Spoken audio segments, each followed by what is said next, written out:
Hello guys, wish you all very happy new year 2023। 2023 आपके लिए मंगलकारी हो, यही हमारी आप लोगों के लिए शुभकामनाएं हैं। और जितने भी हमारे व्यूअर हैं, जितने भी हमारे सब्सक्राइबर हैं सोशल मीडिया पे, इन सबको हमारा तहे दिल से शुक्रिया।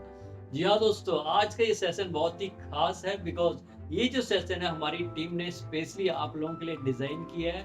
बहुत सारे एक्सपर्ट के ओपिनियन देखे, बहुत सारी मीडिया हाउसेस देखे, उसके बाद ये सेशन हम आपके लिए बना रहे हैं। जी हाँ दोस्तों, 2022 में जो शेयर मार्केट है या इक्विटी मार्केट हमेशा से अप्स एंड डाउन्स में रही है। इसके पीछे बहुत सारे फैक्टर्स हैं, as you know very well, पहले भी हम डिस्कस कर चुके हैं। चाहे वो फेड की पॉलिसीज हो, चाहे वो यूएस का रिसेशन हो, चाहे वो चाइना में जो है कोरोना की सिचुएशन हो, देन यूक्रेन वार हो, भी बहुत सारी ऐसी सिचुएशन थी जिसकी वजह से जो बाजार है बहुत सारा अप्स एंड डाउन्स में रहा। और 2023 में जो एक्सपर्ट और most of the media houses कह रहे हैं, क्या वो कह रहे हैं, कौन से स्टॉक में हमें जाना चाहिए, कौन से पर्टिकुलर सेक्टर में हमें इन्वेस्टमेंट करना चाहिए, आज सब ये चीजें हम डिस्कस करने वाले हैं और आपके पोर्टफोलियो को मजबूत बनाने वाले हैं। जी हाँ दोस्तों, 2023 में जो थीम्स रहेगी वो कुछ चुनिंदा सेक्टर्स की साइड में ज़्यादा रहेगी, जिसमें इंफ्रास्ट्रक्चर के लिए मोस्टली ऑफ दी ओपिनियन जो है एक्सपर्ट्स कह रहे हैं कि इंफ्रास्ट्रक्चर की साइड पे हम इन्वेस्टमेंट कर सकते हैं। देन इसके अलावा बैंकिंग सेक्टर ने 2022 में बहुत ही अच्छा जो है परफॉर्म किया है। इंडियन की जो बैंकिंग सेक्टर है ना, वो हमेशा से बैकबोन रही है। इफ यू टॉक अबाउट 2008 में जो रिसेशन आया था, उसमें इंडिया इसलिए सेव हो पाया था because of our strong backbone of our banking sector. तो बैंक्स की जो स्टॉक है या बैंक की जो बैलेंस शीट है वो बहुत ही स्ट्रॉन्ग है, एनपीए जो बहुत ही कम होते जा रहे हैं, जिसकी वजह से बैंकिंग सेक्टर अगेन 2023 में एक चुनिंदा अपना विकल्प रह सकता है।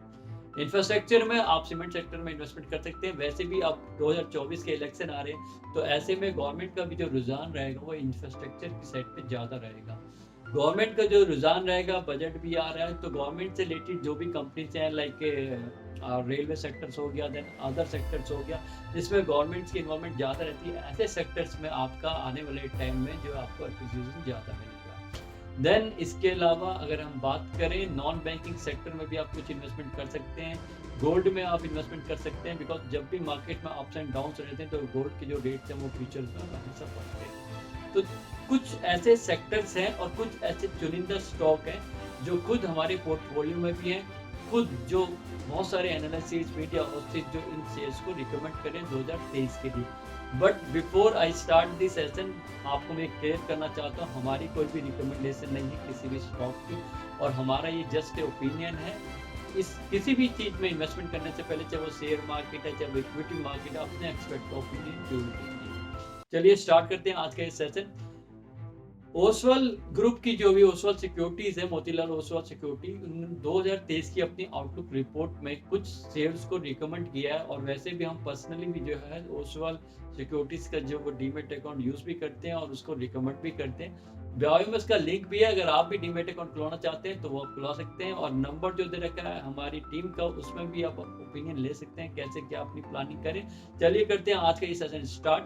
2023 में अगर हम बात करें इंफ्रास्ट्रक्चर ग्रूम करेगा, तो इंफ्रास्ट्रक्चर से रिलेटेड आप जो है सीमेंट कंपनी में इन्वेस्टमेंट कर सकते हैं। यहाँ पे आप अंबुजा सीमेंट में इन्वेस्टमेंट कर सकते हैं। अंबुजा सीमेंट के अलावा आप और भी सीमेंट कंपनीज में जो थोड़ा थोड़ा इन्वेस्टमेंट कर सकते हैं। Second, banking sector is very strong. PSU bank ने, यू कांट बी बिलीव, जी हाँ, पीएसयू बैंक ने 2022 में 67% का रिटर्न दिया है निफ्टी में, जो अब तक का हाईएस्ट रिटर्न है पीएसयू बैंक का। तो पीएसयू बैंक में आप एसबीआई में इन्वेस्टमेंट कर सकते हैं, बैंक ऑफ बड़ौदा में कर सकते हैं, पीएनबी में कर सकते हैं। देन प्राइवेट सेक्टर की हम बात करें तो एचडीएफसी में आप इन्वेस्टमेंट कर सकते हैं। आईडीएफसी बैंक, जी हाँ दोस्तों, आईडीएफसी बैंक में भी आप इन्वेस्टमेंट कर सकते हैं, क्योंकि आईडीएफसी बैंक में जिस तरीके से एक्सपर्ट अपना ओपिनियन बता रहे हैं, IDFC bank may be the next HDFC bank of the India. जिस हिसाब से आईडीएफसी के फंडामेंटल स्ट्रॉन्ग हो रहे हैं, उनकी लेटेस्ट रिपोर्ट में भी प्रॉफिट मेकिंग हो रही है, तो IDFC bank is a good option for you. Then अगर हम बात करें ऑटोमोबाइल की, जी हाँ दोस्तों, ऑटोमोबाइल ने 2022 में अगर हम बात करें लगभग 14.5% के आसपास की रिटर्न दी है ओवरऑल। और 2023 2023 में भी अगर हम ऑटोमोबाइल सेक्टर की बात करें, टू व्हीलर में जो है वो आपको अप्रिसिएशन उतना नहीं मिलेगा जितना फोर व्हीलर सेगमेंट में मिलेगा, क्योंकि फोर व्हीलर सेगमेंट में सबसे ज़्यादा जो डिमांड रहती है वो एसयूवी की रहती है और कमर्शियल व्हीकल्स की रहती है। तो फोर व्हीलर और कमर्शियल इन दोनों में ऑटोमोबाइल में आपको अच्छा खासा अप्रिसिएशन मिल सकता है। इसमें आप टाटा मोटर में इन्वेस्टमेंट कर सकते हैं, अशोक लीलैंड में इन्वेस्टमेंट कर सकते हैं। जी हाँ दोस्तों, ऑटोमोबाइल सेक्टर में भी आप कुछ इन्वेस्टमेंट कर सकते हैं। इसके अलावा अगर हम बात करें एफएमसीजी सेक्टर की, एफएमसीजी सेक्टर ने भी 2022 में जो अप्रोक्सीमेटली रिटर्न दिया वो 18.5 का दिया है। तो एफएमसीजी सेक्टर भी हम आपको रिकमेंड करना चाहेंगे। इसमें एचयूएल हो गया, नेस्ले हो गया, देन इसके अलावा टाटा कंज्यूमेबल हो गया। इस तरीके से कुछ स्टॉक में आप इन्वेस्टमेंट कर सकते हैं। देन इसके अलावा नॉन बैंकिंग सेक्टर की हम बात करें तो नॉन बैंकिंग सेक्टर में Bajaj Finserv it's really very good stock. Then इसके अलावा बजाज फाइनेंस है। Then Calvin home is one of my best, इसको भी आप अपने पोर्टफोलियो में ऐड कर सकते हैं। अगेन मैं ये बता रहा हूँ, दिस जस्ट दी ओपिनियन, और जो मोतीलाल की 2023 की आउटलुक है उसमें से कुछ शेयर हमने इसमें से ले रखे हैं, तो आप ये अपने पोर्टफोलियो में ऐड कर सकते हैं। इसके अलावा हॉलीडेज का टाइम रहेगा तो आप वो होटल इंडस्ट्रीज के शेयर भी अपने पोर्टफोलियो में ऐड कर सकते हैं। इसमें Indian hotel one of my best, उसको भी आप अपना ऐड कर सकते हैं, काफ़ी अच्छा रिटर्न दिया है। आईटीसी भी आप अपना एफएमसीजी सेक्टर में ऐड कर सकते हैं, जो मैंने स्किप कर दिया था।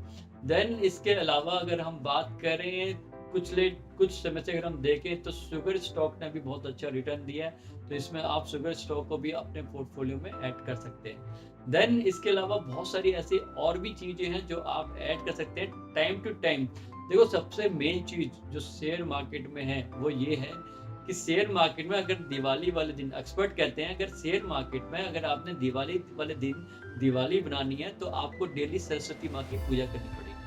अब सरस्वती माँ क्या है? सरस्वती माँ ये है भाइयों कि शेयर मार्केट में अगर आपको बने रहना है तो शेयर मार्केट के एनालिसिस की रिपोर्ट आपको जाननी चाहिए।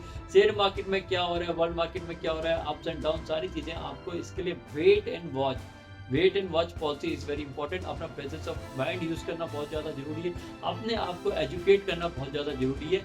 ऐसे ही नहीं यार हर कोई जो है वो बिल गेट बन जाता है, या ऐसे नहीं कोई भी वॉरेन बफेट बन जाता है। इसके लिए बहुत सारा स्टडी करना पड़ता है, इसके लिए बहुत डीप टू डीप में जाना पड़ता है, डेप्थ में जाना पड़ता है, रिसर्च करनी पड़ती है, एनालिसिस करना चाहता है, अपने आप को मैच्योर करना पड़ता है, अपने आप को एजुकेट करना पड़ता है, उसके बाद जो है कोई ना कोई आपको बेनिफिट मिलता है। जी हाँ दोस्तों, 2023 मार्केट भी थोड़ा बहुत अप एंड डाउन रहेगा। आईटी सेक्टर में हम आपको रिकमेंड नहीं करेंगे, और कोई भी एक्सपर्ट आज की डेट में आईटी सेक्टर में इन्वेस्टमेंट करने के लिए नहीं कह रहा, लेकिन फिर भी आप एक सिस्टमेटिक इन्वेस्टमेंट प्लान के ऑप्शन के तौर पे आईटी सेक्टर में थोड़ा बहुत इन्वेस्टमेंट कर सकते हैं। इसमें इन्फोसिस हो गया, टेक महिंद्रा हो गया, इस तरह की जो लीडिंग कंपनी है, टीसीएस हो गया, उसमें आप इन्वेस्टमेंट कर सकते हैं। देन इसके अलावा metal sector is a really highly risky, because China में जिस तरीके से कोरोना के केसेस हो रहे हैं, देन इसके अलावा वर्ल्ड मार्केट जो जिस तरीके से अप एंड डाउन रह रहे हैं, यूएस में जो फेड की पॉलिसीज दिन ब दिन चेंज होते जा रही है, फेड जो है अपना रेट ऑफ इंटरेस्ट बढ़ा रहा है, जिसकी वजह से भी इसका इम्पैक्ट जो ओवरऑल मेटल मार्केट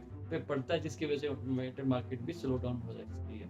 देन इसके अलावा अगर हम बात करें तो इस तरीके से बहुत सारी चीज़ें हैं, सब चीज़ें एक ही सेशन में आपको नहीं बता पाएंगे, लेकिन यहाँ एक चीज़ आपको जरूर ऐड करना चाहूँगा, शेयर मार्केट में अप्स एंड डाउन चलते रहेंगे, लेकिन यहाँ पे वही सक्सेसफुल पर्सन है जो लॉन्ग रन की सोचता है, जो 10 साल की सोचता है, जो 20 साल की सोचता है, 30 साल की सोचता है, जो रातों रात अमीर बनना चाहता है, उसके शेयर मार्केट नहीं है, उसके लिए इक्विटी मार्केट नहीं है, उसे कहीं और जाना चाहिए। दोस्तों, यहाँ पे आप कुछ इन्वेस्टमेंट अपने पोर्टफोलियो में गोल्ड में भी कर सकते हैं, बिकॉज गोल्ड एक ऐसी चीज़ है जो हमेशा आपको सहायता करती है और पैनी डेज में। और जिस तरीके से एक्सपर्ट कह रहे हैं कि गोल्ड भी जो है रिसेंटली थोड़े टाइम पीरियड बाद या 2023 में लगभग 60,000 को टच कर जाएगा, तो it's a good time to invest in a gold and silver also, इसमें भी आप इन्वेस्टमेंट कर सकते हैं। इस तरीके से सर आप अपना जो पोर्टफोलियो वो बना सकते हैं। कुछ शेयर हमने आपको रिकमेंड किए, कुछ आप भी अपने एनालिसिस कर सकते हैं, अपने एक्सपर्ट के साथ में बैठिए, अपने जो फाइनेंशियल एडवाइजर्स हैं उनके साथ में बैठिए और उनसे उनका भी ओपिनियन लीजिए। होप दोस्तों 2023 आपके लिए ट्रमेस्टिक रहेगा, बहुत ज़्यादा सक्सेसफुल रहेगा। हमारी हार्टली विशेष है आप सब लोगों के लिए 2023 आप लोगों के लिए शुभकारी रहे, मंगलकारी रहे, और आप लोगों को wish you very happy new year once again. और अभी भी आप चैनल पर नए हैं तो चैनल सब्सक्राइब कर लेना, वीडियो को लाइक कर लेना, मैक्सिमम शेयर कर लेना, क्योंकि इस तरीके से और भी इन्फॉर्मेटिव चीज़ें हम आपके लिए लेके आते हैं। किस भी सेशन में अगर आप कुछ भी नई चीज़ जानना चाहते हैं तो कमेंट बॉक्स में अपना ओपिनियन जरूर दीजिएगा, हम उस टॉपिक पे उस सेशन आपके लिए लेके आएंगे। तो guys, see you once again, bye bye, take care, see you guys.